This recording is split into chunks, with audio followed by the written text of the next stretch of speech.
Hello friends, हम study कर रहे हैं बायोलॉजी के चैप्टर कोशिका के बारे में।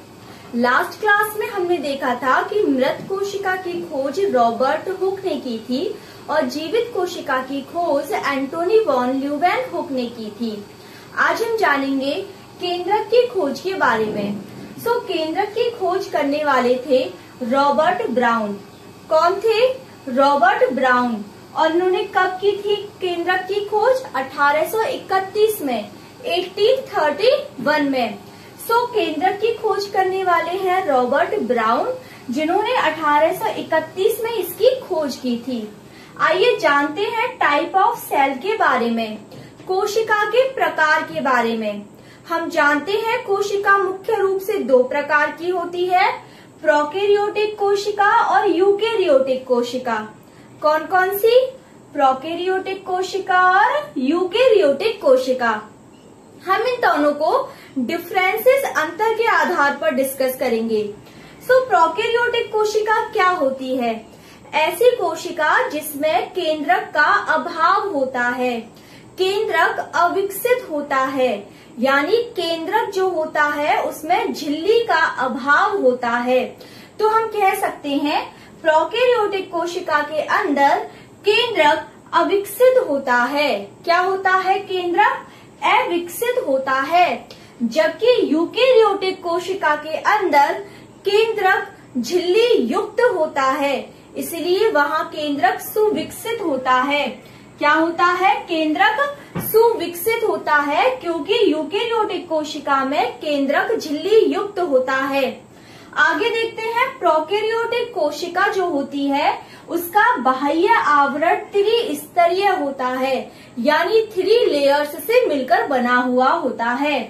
इसका जो विभाजन है वो सरल विभाजन है। कैसा विभाजन है? सरल विभाजन है।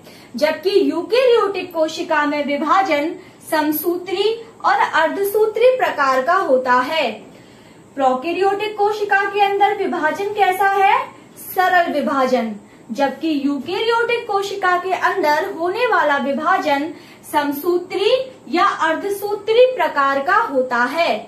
आगे देखते हैं, प्रोकैरियोटिक कोशिका के अंदर माइटोकॉन्ड्रिया, गोल्जी बॉडी, लाइसोसोम, तारककाय ये सभी अनुपस्थित होते हैं, एब्सेंट होते हैं। तो उपस्थित क्या होते हैं? उपस्थित होते हैं राइबोसोम और मीजोसोम्स। क्या क्या? राइबोसोम और मीजोसोम्स प्रोकैरियोटिक कोशिका में उपस्थित होते हैं, जबकि माइटोकॉन्ड्रिया, गोल्जी बॉडी, लाइसोसोम और तारककाय अनुपस्थित होते हैं। वहीं अगर हम यूकेरियोटिक सेल की बात करते हैं तो यूकेरियोटिक कोशिका के अंदर लाइसोसोम, माइटोकॉन्ड्रिया, गोल्जी बॉडी, तारककाय ये सभी की सभी उपस्थित होते हैं। अब ये है क्या? माइटोकॉन्ड्रिया क्या है? लाइसोसोम, राइबोसोम, मीजोसोम, तारककाय ये सभी क्या है? ये हम आने वाली क्लासेस में डिस्कस करेंगे डिटेल में। आगे देखते हैं, यूकेरियोटिक जो कोशिका है वो पौधे और जंतु सभी में पाई जाती है। पौधों में भी और जंतुओं में भी सभी में पाई जाती है यूकेरियोटिक कोशिका। तो ये था प्रोकैरियोटिक कोशिका और यूकेरियोटिक कोशिका में डिफरेंस। आगे हम जानते हैं यूनिवर्स की लार्जेस्ट सेल। यूनिवर्स की सबसे बड़ी कोशिका क्या है? हम सभी जानते हैं शुतुरमुर्ग का अंडा, जिसे हम ऑस्ट्रिच सेल के नाम से जानते हैं। ये यूनिवर्स की सबसे बड़ी लार्जेस्ट सेल है ऑस्ट्रिच सेल, शुतुरमुर्ग का अंडा, जिसका अगर हमसे साइज पूछ लिया जाए तो हम बता देंगे 170 mm से 130 mm तक। क्या है? 170 mm से 130 mm तक। mm का मतलब हम सभी जानते हैं 10 की पावर -3 मीटर। क्या होता है? 10 की पावर -3 मीटर। आगे देखते हैं, हमें यूनिवर्स की स्मॉलेस्ट सेल, सबसे छोटी कोशिका क्या है?